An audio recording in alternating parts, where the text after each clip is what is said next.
লালমনিরহাটের পাটগ্রাম উপজেলার দহগ্রাম ইউনিয়নের সীমান্ত এলাকা হারিপাড়া।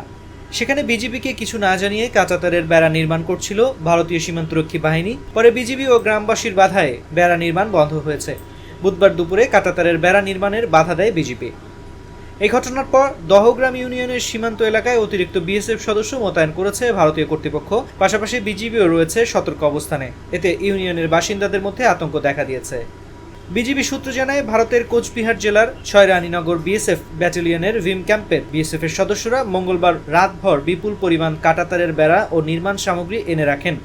বুধবার সকালে সীমান্তের প্রধান পিলার ৮ নম্বরে উপপিলার ২৩ থেকে ২৮ নম্বরের শূন্যরেখা সীমান্তে বেড়া নির্মাণ করতে থাকে। অথচ আন্তর্জাতিক সীমান্ত আইন অনুযায়ী শূন্যরেখা থেকে ১৫০ গজের মধ্যে কোনো স্থাপনা নির্মাণ করার নিয়ম নেই। এ ঘটনায় বিএসএফকে বাধা দেয় বিজিবি। তারপরও বাধা উপেক্ষা করে নির্মাণ কাজ চালাতে থাকে বিএসএফ। এ ঘটনায় বিজিবি কড়া প্রতিবাদ জানিয়ে অবস্থান নেয়। পরে কাজ বন্ধ রাখতে বাধ্য হয় বিএসএফ। পরবর্তী সময় অতিরিক্ত বিএসএফ সদস্য সীমান্তে অবস্থান নেন। এরপর থেকে সীমান্তে থমথমে অবস্থা বিরাজ করছে।